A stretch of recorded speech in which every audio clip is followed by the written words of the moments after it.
Hey friends, it's Gloria and welcome back to another video. I have a very exciting announcement today, as you can already tell by the title, but we are coming back this year again. This is my third year involved, but I think a fourth or fifth iteration of this readathon. Historathon is coming back in November this year. This is the historical fiction readathon that I am co-hosting with the lovely Lindsay from Lindsay Little Library and Lena from Lena's Bookshelf. She's joining along this year, and it's just a time where we historical fiction lovers can come together and read some books together. All you have to do to participate is read one book, but we do have some prompts this year, really fun prompts that I'll talk about in a minute. We do have a group read this year, and that is Kate Quinn's newest release, The Brier Club, which I have already read, so you probably already know my thoughts. But the longer the book has sat with me, the more I've liked it, and I'm excited to reread it for the discussion. There will be a live discussion on Lindsay's channel on Wednesday, December 4th. So read that book in November and then join us on the live, discuss it. I think it'll be a really great book discussion because there's so many characters involved. There's so many things to talk about. There's so many different perspectives to read, and it's a mystery at heart, so it's fun to see how everything unfolds and how people picked up on things or not. If you're not familiar, this book is set in the 1950s during the McCarthy era, the start of the Cold War. Tensions are high, people are scared about communism, and we follow 7 different female perspectives that all live together in this boarding house. And we move through time and we see how different characters affect each other and interact with one another. And there's also a murder mystery at play, so it adds another little tension element to the book, which was so riveting to read. Also, the audiobook was well done, so I would recommend that. So I'm excited to reread that and talk about it all together. And then we have this lovely little graphic bingo board, if you will. You know, we love a little bingo board for a readathon. So Brier Club's at the top, that's the group read. And it's kind of themed like a house because the Brier Club is a house, and so you can go to different rooms in the house to match these challenges. You can combine all of these bingo prompts if you find a book, or read multiple. They're just for fun.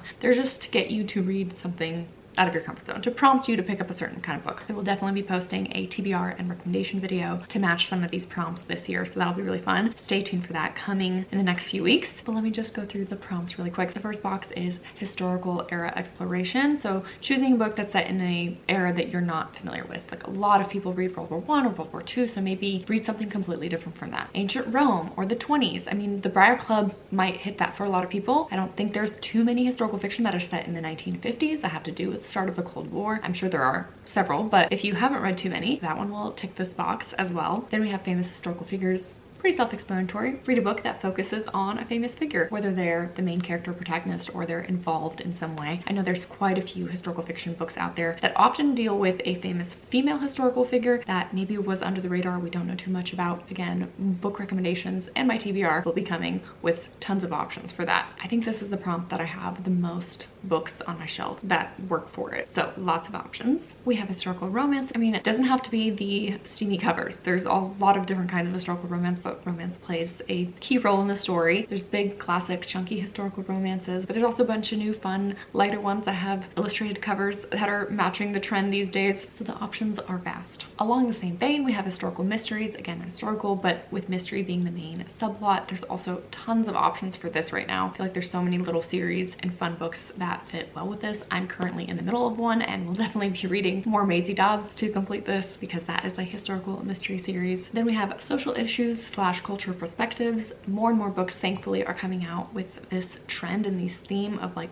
bringing up a main issue that maybe we don't know about, or that's very relevant to today, or just we're shedding light on something new in history that we weren't aware of before, or a perspective we didn't know about. I mean, this is the kind of problem that's why so many of us love reading. We love to gain new insight. We love to learn something new. We love to feel empathy towards a different person of a different race or class or structure or lifestyle that is different from our own. So I think this will be a great prompt. Next, we have historical fiction adaptation, which is to read a book that has a movie or TV or film adaptation of some sort. Again, tons of options for this one. I actually did create a whole entire Goodreads list because I couldn't find one. Please go look at that and also comment if I'm missing any. I didn't do too much research, but I did a little bit, but please let me know what I'm missing and I will add that to the list because I want to create one resource, one link, one list that has all historical fiction adaptations. There's a ton that just have books that have movie adaptations. There's a bunch of those, but historical fiction specifically. So please, this is where sound off in the comments if you know of any more. The next prompt is strong sense of place. Now for me, this is the most important thing for a historical fiction book to be successful, is that it needs to be rich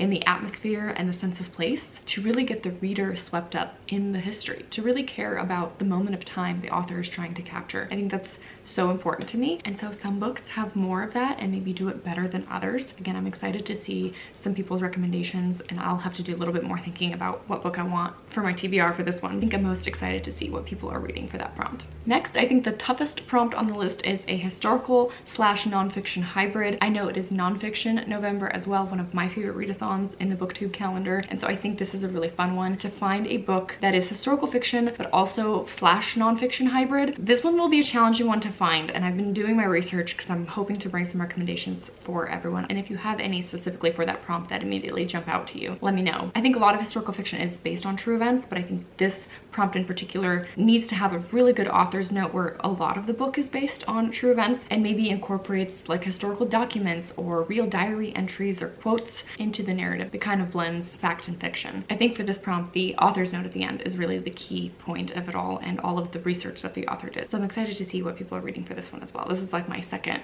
most intrigued by what other people come up with. And then lastly, war and conflict. Now, I know that is going to be really easy to pick up. This is kind of like a throwaway prompt. Not really, but there is tons and tons of options for this one, and so many books will cover this topic. I know that there are a ton of historical fiction readers out there that are probably sick of World War II, World War I stories, but there's also a ton of other conflicts and wars that are worth reading about. So that is the board. Those are the prompts. All of the details are down below if you missed anything. And also Lindsay and Lena also have videos that went up today that are explaining all the details. And yeah, like I said, stay tuned for TBRs and recommendations. And I'm so excited for November to read some historical fiction this year with all of y'all. Please let me know if you're participating down below. Oh, and I also have a Storygraph challenge as well linked for those that use Storygraph and want to participate in that way. But yeah, very excited. Thank you so much for watching today, and I'll see you guys in some more book videos soon. Bye.